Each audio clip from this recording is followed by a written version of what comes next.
오늘은 요한복음 19장 1절에서 16절까지 말씀입니다. 우리가 예배 때마다 고백하는 사도신경에는 빌라도의 이름이 등장하죠. 그리고 내용을 보면 예수님께서 본디오 빌라도에게 고난을 받으사 십자가에 못 박혀 죽으셨다. 이런 내용을 우리가 예배 때마다 사도신경을 통해 고백합니다.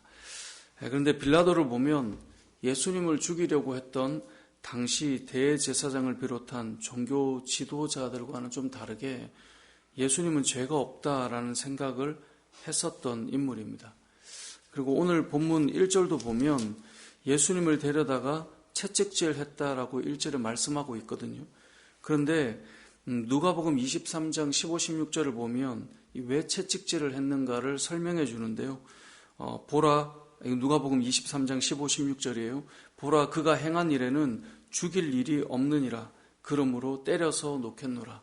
그러니까 채찍질해서 때린 다음에 풀어주려고 하는 것이 빌라도의 마음이었어요. 누가복음 23장 22절에도 나는 그에게서 죽일 죄를 찾지 못하였나니 때려서 놓으리라 하니. 그러니까 때려서 그냥 이 유대인들이 볼 때 이 정도면 된 거 아니냐라는 정도로 이제 채찍질하고 놓아주려고 했던 것이 빌라도의 마음이었어요. 그러니까 빌라도는 예수님을 신문한 다음에 죄가 없다는 생각을 계속 해왔습니다. 근데 그냥 풀어줄 수는 없으니까 이제 채찍질을 하고 유대인들의 마음을 좀 풀어주고 싶었던 것 같아요. 그래서 오늘 본문 우리가 19장 4절에도 보면 빌라도가 다시 밖에 나가서 말하되 보라, 이 사람을 데리고 너에게 나오나니 이는 내가 그에게서 아무 죄도 찾지 못한 것을 너희로 알게 하려 함이라. 그러니까 아무리 봐도 죄가 없다라는 생각이 들었던 거예요. 6절에서도 말해요. 대제사장들과 아랫사람들이 예수를 보고 소리질러 예수를 십자가에 못 박으라고 계속 외쳤어요. 그때 빌라도가 이르되 너희가 친히 데려다가 십자가에 못 박으라. 나는 그에게서 죄를 찾지 못하였노라. 죄가 없는 것 같다라고 계속해서 말하고 있죠. 유대인들은 십자가에 못 박아야 된다고 소리를 지르지만 지금 빌라도는 계속 죄가 없다라고 느끼고 있는 거예요. 그래서 오늘 본문 12절에 보면 이 빌라도가 예수를 놓으려고 힘썼다라고 표현하고 있습니다. 그럼 이 정도 되면 이 지금 우리가 사도신경을 예배 때마다 고백하고 우리나라 교회만 그런 게 아니죠. 온 세계 교회가 이 사도신경을 믿음의 신조로 알고 고백한단 말이에요. 그리고 빌라도가 예수님을 핍박하고 십자가에 못 박아 죽게 했다라고 늘 고백하는데 지금 오늘 본문에 보면 아니 이 정도로 힘쓰고 애썼다면 좀 정상 참작을 해서 이렇게까지 하셔야 되나 이런 생각을 하는 사람들도 있단 말이죠. 심지어 마태복음 27장 24절을 보면 예수님께서 죄가 없다라는 생각 때문에 어떻게 행동하냐면 물을 가져와서 손을 씻은 다음에 나는 책임 없다. 너희가 한 거다. 이 피값은 너에게 돌아가는 거다 라고 말을 해요. 그러자 사람들이 뭐라고 말하냐면 마태복음 27장 25절에 그 피를 우리와 우리 자손들에게 다 돌리십시오. 그러니까 이 지금 빌라도 입장은 나 죄 없어. 너네가 하는 거야. 라고 말할 때 거기 모였던 모든 사람들이 맞아요. 그 피 다 우리한테 돌리십시오.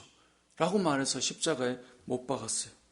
그러니까 빌라도는 적어도 발을 빼고 싶은 거예요. 난 책임 없어. 라고 말하고 싶은 거죠.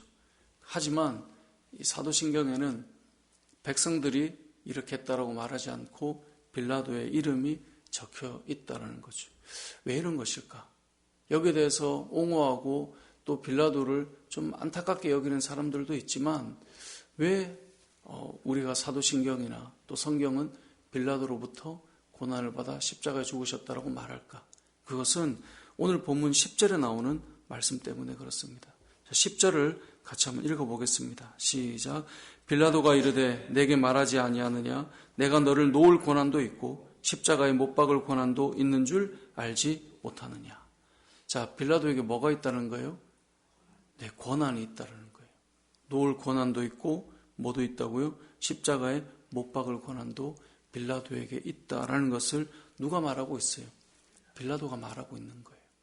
빌라도는 자신에게 풀어줄 아니면 십자가에 못 박을 권한이 있다는 것을 알고 있습니다. 이 권한은 위로부터 주어진 것이다. 주님이 말씀하고 있는데 결국 빌라도에게는 권한이 있다는 거예요. 결국은 책임은 누구에게로 돌아가는 것인가? 바로 권한이 있는 그 사람에게로 돌아가는 것이다 라는 것을 알 수 있습니다. 물론 이제 오늘 본문을 통해서 우리가 예수님의 십자가를 좀 생각해 보면 더 좋겠지만, 예수님의 십자가를 중심으로 지금 우리는 계속 주변에 사실 사람들을 좀 보고 있는 건데요. 이제 금요 기도회 때 십자가를 좀 더 생각해 보기로 하고요. 오늘 주변에 있는 이 빌라도라고 하는 인물, 결국 권한을 가지고 리더의 자리에 선 자들은 간혹 그런 생각이 들 때가 있어요. 결정하는데 이건 너가 하자고 한 거야? 라고 말하지만 그 책임은 결국 누구에게 오는 거예요? 리더에게 오는 거예요. 본인에게 오는 거예요. 아무리 내가 손을 씻고 핏값은 너에게 있는 거야 라고 말해도, 그 사람들이 맞아요, 우리에게 돌리십시오 라고 말해도 결국은 그 이름이 기록되는 사람은 빌라도였다라는 것을 우리는 생각해 볼 필요가 있다는 겁니다. 예를 들어 여러분, 회사에서 신입사원이 어떤 큰 문제를 일으켰어요. 그리고 말하는 거예요. 그거 제가 책임질게요. 여러분, 신입사원이 책임질 수 있는 건 뭘까요? 본인이 사표를 내는 정도겠죠. 하지만 회사가 정말 어려워지면 거기에 있던 수많은 사람들의 생존과 생계의 문제를 그 사람이 책임질 수 있나요? 책임질 수 없죠. 결국은 내가 책임질게요, 이것도 아무나 할 수 있는 말은 아닌 거예요. 책임을 질 수 있는 사람은 그만한 권한이 있는 사람이 그 자리에서 책임을 지게 된다는 것을 우리가 알게 되는 거죠. 빌라도가 아무리 손을 씻어도 너에게 책임 있다 말해도 결국은 그 핏값은 빌라도에게 돌아가게 된다라는 것을 우리가 생각해야 됩니다. 저 사람이 시켜서 이랬다, 저 사람들 때문에 이랬다, 아무리 말하려고 해도 결국은 그 값은 그 권한을 가진 사람들에게 있다는 것을 오늘 본문은 말씀하고 있는 거예요. 그래서 사실 빌라도는 많이 고뇌했어요. 죄가 없다라고도 생각을 했어요. 하지만 결정적으로 이 권한을 왜 활용하지 못했는가? 오늘 본문 이 13절에 보면, 12절을 보면 빌라도가 예수를 노리고 힘썼지만 유대인들이 소리를 질러 뭐라고 말하냐면 이 사람을 놓으면 가이사의 충신이 아니다라고 말을 해요. 그러니까 빌라도 입장에는 지금 예수를 놓아주면 본인의 자리가 위태하고 흔들릴 것 같다라는 생각을 하게 됩니다. 심지어 15절에 보면 대제사장들이 뭐라고 말해요? 가이사 외에는 우리에게 왕이 없다.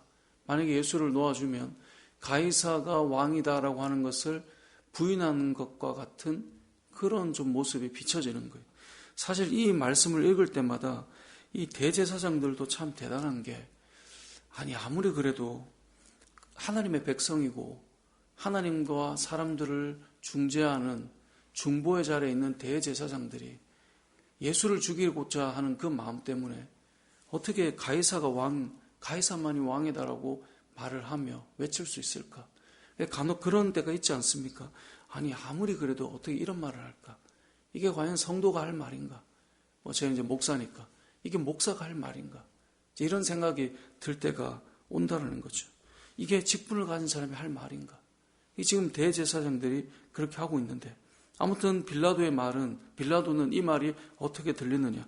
결국은 그가 차지하고 있는 그 자리, 그 권한이 무너질까라고 하는 두려움을 가지게 된다는 거죠. 결국은 우리는 하나님께서 맡기신 자리가 있거든요. 그래서 권한들이 생긴단 말이에요.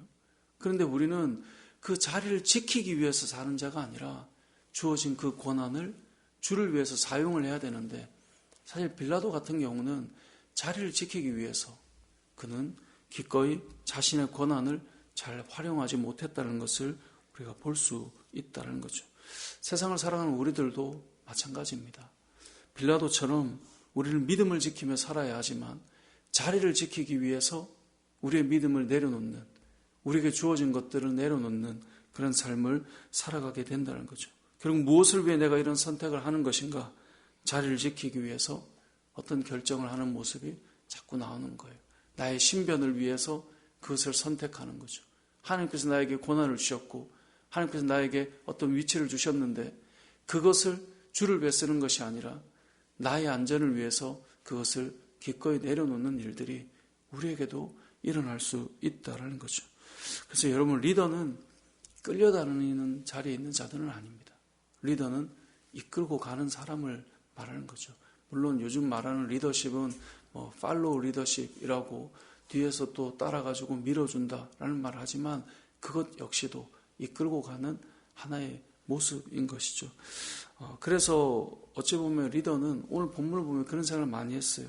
때로는 차가워 보이고 때로는 냉정해 보여도 그게 자신도 살고 모두가 사는 길의 선택일 때가 있는 것 아닌가. 제가 한성교회 사역을 할 때 그 담임 목사님께서 하셨던 말씀이 잊혀지지 않는 게 있어요. 제가 이제 한성교회 중등부 전도사로 부임을 할 때 목사님께서 그런 말씀 하시더라고요. 전도사 때였는데 강전도사 중등부 사역 하나를 맡는 것 작아 보일 수도 있지만 그 작은 공동체의 리더십을 잘 활용하다 보면 나중에 큰 공동체도 잘 섬길 수 있는 거야. 그래서 거기에서 리더십을 잘 배우면 좋겠다라는 이야기를 하셨어요. 제가 거기 중등부 사역자로 갔을 때 교사들만 사실 30명 정도 됐거든요. 그 30명의 교사들을 교육하면서 그 부서를 섬기고 맡을 때마다 그 말씀을 되게 많이 기억하며 사역을 했던 기억이 나요.